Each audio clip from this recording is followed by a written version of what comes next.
Hi everyone.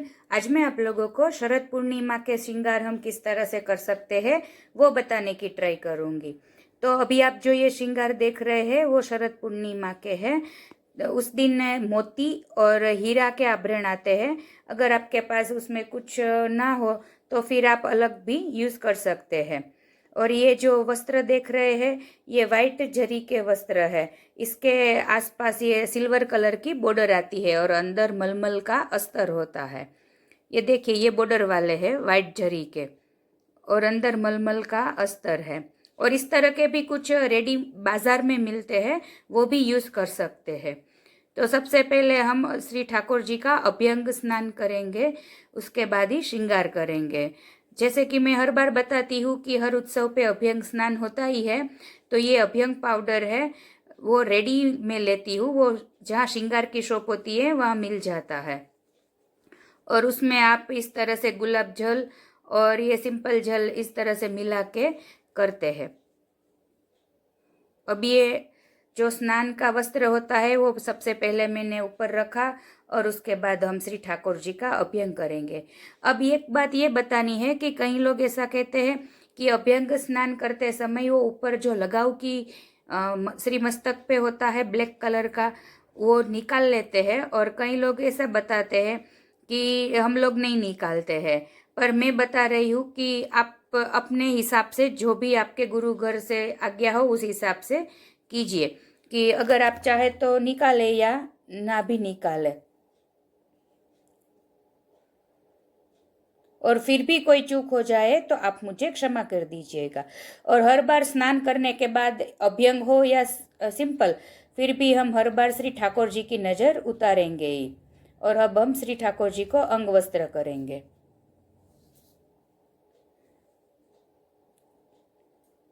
और जो ये मस्तक ऊपर जो लगाव था इसे हम इस तरह से ये टोपी जैसा कुछ बना देंगे। और इसके बाद हम श्री ठाकुर जी के श्री मस्तक पे इस तरह से शेप से बना देंगे अच्छे से। आप एक दो बार इस तरह से करेंगे ना तो आपको भी अच्छे से आ जाएगा।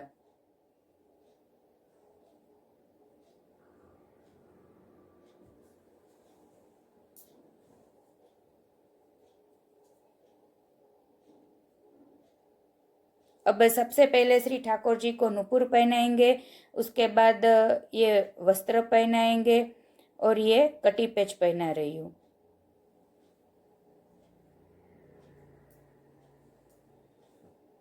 ये जो हम आभरण श्री ठाकुर जी को धरते हैं वहाँ कहीं भी मतलब गांठ ऐसा कुछ नहीं आता है। इस तरह से राउंड राउंड ही हम करते जाएंगे और फिनिशिंग हो जाएगा।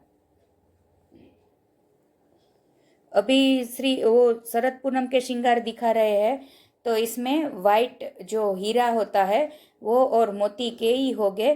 पर देखो कभी कभी हमारे पास सब कुछ नहीं होता है वाइट कलर का। अभी ये कंठसरी जो मैं धरी वो ही मेरे पास वाइट नहीं है तो मैं ये रेड कलर की धर रही हूँ। और जो ये डायमंड का जो मैंने आगे दिखाया ना, किसी के पास इस तरह के होते हैं तो बोलेंगे कि अभी मेरे पास नहीं है, तो आप इस तरह से भी धर सकते हैं।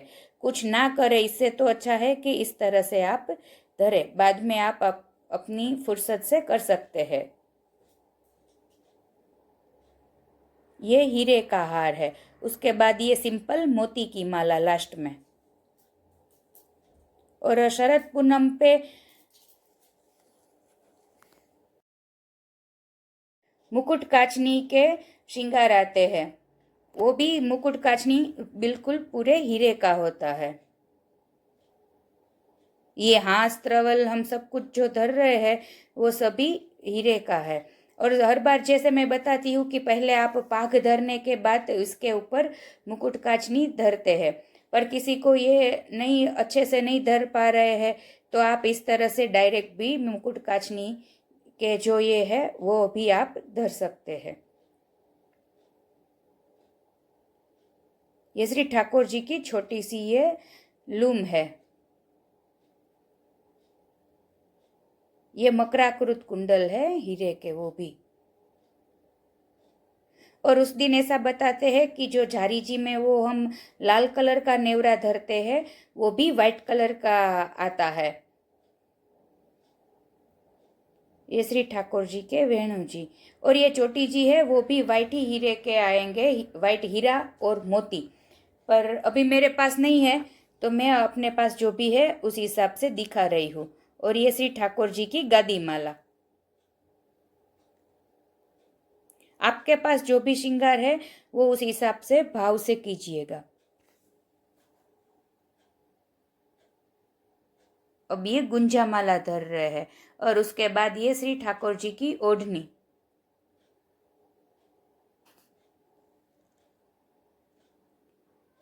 और शरद पूनम में कुछ इस तरह से कीर्तन आप कर सकते हैं, पर इसका मुझे बिल्कुल भी राग याद नहीं है, इसीलिए मैं गाने की ट्राई भी नहीं करूँगी।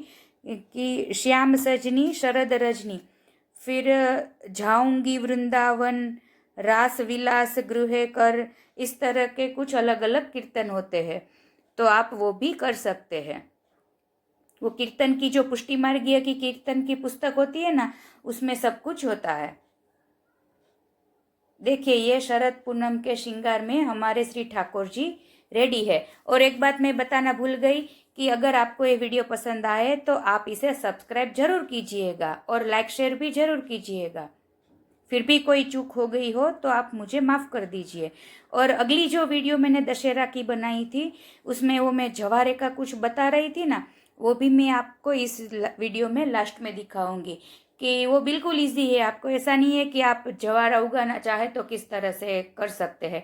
वो नवरात्रि का पहला दिन हो उसी दिन आप इसे रोप सकते हैं। वो इस तरह का छोटा सा ये कुल्हड़ है, उसमें ही मैंने लगाया था। पास में मेरे ये जो तुलसी माता है वहाँ से ही मिट्टी ले ली थोड़ी सी और उसमें गेहूँ बो दिए। और ये देखो ये दशहरा के दिन 10 दिन में इतने बड़े हो गए। और इसमें से ही हम श्री ठाकुर जी की कलगी बनाते हैं।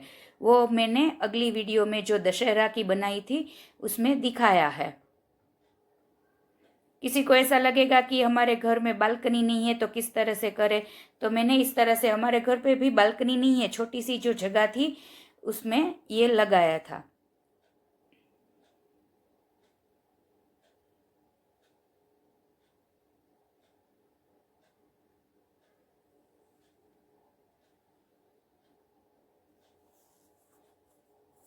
और आप सबको शरद पूर्णिमा की खूब खूब बधाई हो। Thanks for watching.